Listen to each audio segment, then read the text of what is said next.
Evet kardeşlerim, hepinize merhaba. Gördüğünüz üzere Bilenmenen kanalındasınız. Bugün sizlerle birlikte ne yapacağız diyeceksiniz. Ne yapacağız? Merak ettiğiniz soruları cevaplayacağız. Hadi bakalım, ilk soru gelsin. Burada bir kameramanlarım var benim. Onları da size göstereceğim. Gelin size hepinizi bir göstereyim. Bunlar benim operatörlerim. Gel bak, kança var. Kolumuzun hemen ettiniz. Salamcı oldunuz Türkiye'ye. Türkiye'ye çoğun salam. Kırgızcayı öğrenmek kolay mı, zor mu diye. Ben de size diyorum ki bu çocuklar bizim çocuklarımız. Yani bunlar, şöyle ifade edeyim size, bu kardeşlerimizin konuştuğu dil aslında bizim dedelerimizin konuştuğu dil. Herhangi bir şekilde İngilizce, Almanca değil. Ural Altay dili ailesinden geliyor. Sondan eklemeli. Şu gözlere, şu endamlara bakar mısınız ya? Kendimi evimde hissediyorum ya. Kardeşlerimizin dilini öğrendiğimiz için aslında kardeşlerin dilini anlamakta kolay olacak. O yüzden hiç zorlanmayacaksınız. Emin olabilirsiniz. Ova dostlar, emi kolumuzu kötürü mıntip kılavuz. Bu arada benim kameramanlarım da gençler olduğu için, çocuklar olduğu için şu anda herhangi bir arkadaşım da yok. Videoda netlik falan olmayabilir arkadaşlar. Kusura bakmayın. Sizlerden özür diliyorum. Kameramanın otomatikle netlemesi olmadığı için manuel olarak çocuklara yaptırıyorum. Onları da ayrıca bir kameraman olarak geliştiriyorum, kardeşlerimi de. Neyse, şimdi hemen ikinci soruya geçelim. Bu soru gerçekten beni çok sıkmaya başladı. Türkiye'ye yaz tatiline gittiğimde sürekli insanların bir ön yargısı var. Diyorlar ki bana, okuduğun üniversite, yani Kırgızistan Türkiye Manas Üniversitesi Cemaat Üniversitesi mi? Cemaat Üniversitesi'nde mi okuyorsun diyorlar. Şimdi bana böyle soru soran insanları ben gerçekten ayıplayacağım bundan sonra. Çünkü ayıptır, yani bu insana hakarettir. Bizim asla öyle şeylerde işimiz olmaz. Kırgızistan Türkiye Manas Üniversitesi 30 Eylül tarihinde İzmir'de Türkiye Cumhuriyeti ve Kırgızistan Cumhuriyeti hükümetinin ortak anlaşmasıyla açılmış bir üniversitedir. Yani 1997-1998'de de Kırgızistan Türkiye Manas Üniversitesi eğitim öğretim hayatına başladı. Ne cemaatle alakası var, ne başka bir şeyle alakası var. Kırgızistan Türkiye Manas Üniversitesi'nin sadece Kırgızistan Cumhuriyeti ve Türkiye Cumhuriyeti'nin hükümetiyle alakası var. Dönemki hükümetiyle alakası var. Bizim Milli Eğitim Bakanlığımıza bağlı üniversite. Lütfen böyle sorular sormayın. Ben bu soruların sorulmasının sebebini de ülkemizdeki gerçekten bu medya kirliliğine bağlıyorum. İnsanları öyle bir delili olmadan bir kötü yola sürüklüyorlar ki bu medya, gerçekten bunun önüne geçmemiz lazım. Lütfen ön yargılı davranmayın. Araştırarak hareket edin. Üniversitemizin hiçbir şekilde cemaat ile alakası yok. Sizleri saygı ve sevgiyle selamlıyorum ve 3. soruya geçiyorum. Şimdi Kırgızistan pahalı mı ucuz mu diye sorular geliyormuş. Hemen cevaplayalım. Herkesin yaşam standartı farklı bir kere. Yani hayattan beklentisi farklı. O yüzden çok geniş çaplı bir soru ama yine de cevaplayalım. Şimdi temel ihtiyaçlara bakalım. Mesela evde kalıyoruz biz 4 kişi 4 odalı. 18.000 son veriyoruz. Yani yaklaşık 1,5 milyar civarı. Bence oldukça fazla. Özellikle kaldığımız evi görseniz daha iyi anlarsınız. Onun dışında temel ihtiyaçlar işte ekmek olsun, et olsun, fiyatları uygun. Onun dışında sebze meyve pahalı, araba fiyatları ucuz, ev fiyatları pahalı söylemiştim. Başka eğlence bence çok daha ucuz Türkiye'ye göre. Özellikle ben Antalyalıyım. Antalya'ya kıyaslarsak çok daha ucuz. Eğlenceli bir yer, yani nerede nereye, ne zaman ne yapacağınızı bilirseniz, nereye gideceğinizi bilirseniz gayet uygun, güzel bir yer bence. Şimdi aktif olarak bir sorduğunuz soru daha var. Bu soru ne? Diyorsunuz ki Kırgızistan halkı Türkiye'lilere nasıl bakıyor? Türklük şuuru yaygın mı? İlk öncelikle Türklük şuuru yaygın mı? Buradan başlayalım. Kardeşlerim, Türkiye'de ülke ocaklarında yazılıp çizildiği gibi, kahvehanelerde yazılıp çizildiği gibi değil Orta Asya. Lütfen, ben sadece oradaki gençlerden bunları anlamasını istiyorum. Artık oradaki masal dünyasını, abilerinizin sizin böyle gözlerini boyamak için, yani o abilerinizden uzaklaşın. Açın, bakın, kitap okuyun ki burada gerçek şuuru anlayın. Ona göre strateji yürütün. Bu kardeşiniz size tüm açıklığıyla anlatıyor.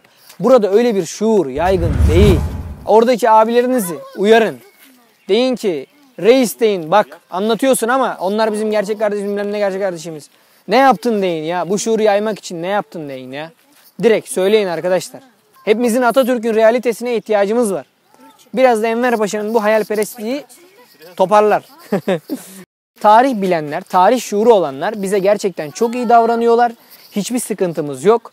Ama Türklük şuuru falan filan bunlara girersek öyle bir şey burada yok. Olanlar var, azınlıktadır. Şimdi neyse daha fazla şey yapmayayım ben. Kırgızca küfürler içeren bir video Türkçesine çevrili bir şekilde çeker misin diye sormuşsunuz. Biraz önce küçük kardeşlerimi gördünüz. Onları kötü şekilde, ahlaki açıdan etik olmayan şekilde etkilemek istemiyorum. Ama şöyle bir çözüm önerisi getirebilirim sizlere. Videonun başında bir uyarı koyarız. Deriz ki 18 yaşından küçük kardeşlerimiz lütfen bu videoyu izlemesinler deriz. Onlara da uyarıda bulunuruz. Videoya da bir yaş sınırlaması getiririz. Türkçe'ye de bir sansür çakarız. Ve olayı çözeriz zaten. Siz Türkçe duyduğunuz zaman anlarsınız. Tabii ki çekeriz. Neden olmasın? Demokraside çareler tükenmez diyorum ve 6. soruya geçelim diyorum. Şimdi bu 6. soru genellikle bana çevremde karşılaştığım insanlardan geliyor. Kendini YouTuber olarak veya kendini YouTuber olarak tanıtabiliyor musun? YouTuber olarak görebiliyor musun diyorlar. Ben kendimi YouTuber olarak tanıtamıyorum. YouTuber gibi bir hayalim de, olmak gibi bir hayalim de yok gelecekte. Böyle bir planım yok.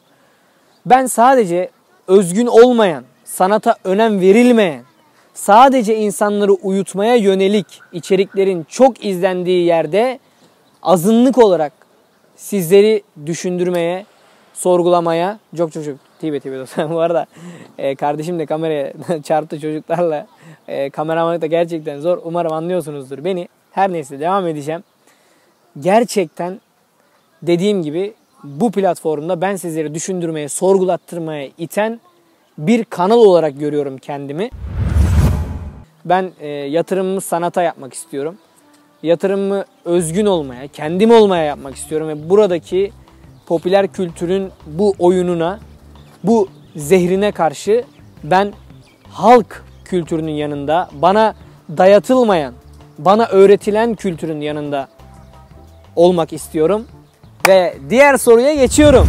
Bilen Menen kanalına Bilen Menemen diyenler oluyor mu demiş. Yalnız değilsin kardeşim bu soruyu soran biri olarak. İnanın bana böyle arkadaşlarımla falan sohbet ederken yeni biriyle tanıştığım zaman anlatırken işte YouTube kanalım var falan. Adını soruyor bana. Diyorum ki Bilen Menen. Sonra yazmaya başlıyor. Diyor ki senin Bilen Menemen mi? Hani yazmış bir bakıyorum arama çubuğuna YouTube'daki Bilen Menemen yazıyor orada. Geçen bir yorumla karşılaştım. Adam diyor ki abi senin videonu izlerken diyor böyle diyor canım diyor menemen çekiyor ya diyor. Menemen aklıma geliyor diyor ya. Vallahi billahi ben memnunum ya. Menemen ya. Benim kanalıma menemen deyin. Hiç problem değil. Menemen gibi lezzetli. Menemen gibi böyle ağzım sulandı diyorum ve 9. soruya geçiyorum kardeşlerim. Son soru. Kanalın izlenmesi neden düşük diyorsunuz? Neden bu yıl bu kadar süre içerisinde bunca yıl içerisinde hala 3600 abone halen izlenmeler bu kadar düşük diyorsunuz? Size bir videodan örnek vereceğim. Siz artık kıyaslamayı kendiniz yaparsınız. Ben Dünyaya Sorduk kanalına Türkleri seviyor musunuz diye bir video gönderdim. O video şu anda hali hazırda 1.800.000 kişi tarafından izlendi. Benim yaptığım video. Aynı video benim kanalımda daha önce paylaşılmasına rağmen yaklaşık 14.000-15.000 izlendi. Diğer tarafta verdiğim video 1.800.000 izlendi. Yani burada benim eksiğim ne? Kitle, reklam değil mi? Bunu anlayabiliyoruz. Aslında benim yaptığım videolar izleniyor ama reklamım ve kitlem olmadığı için sıkı bir sabır gerekiyor. Dayanma gerekiyor. YouTube'da istatistikler belli. Kimin ne kadar çok izlendiği belli. Eğlence sektörünün ne düzeyde olduğu belli. Ki ben de eğlence yapmadığım için, sizleri düşündürmeye, sorgulatmaya ittiğim için tabii ki şu anki popüler kültürde az izleniyorum. Abonem de az, kitlem de az. Ama bunun çözümlerini çok yakın zamanda üreteceğim. Korkmayın. Kimsenin kölesi olmayacağız. Rap falan da böyle yapmayacağım çıkıp. İşte amacımız bu. Bu çocukları etkilemek. Bu çocukları etkilersek bunlar bizim geleceğimiz. Bu çocuklara anlatırsak derdimizi, tasamızı, ne olduğumuzu, unuttuklarımızı belki bir şeyler başarabiliriz. İşte Bilen Menen bu yüzden var. Bu yüzden var.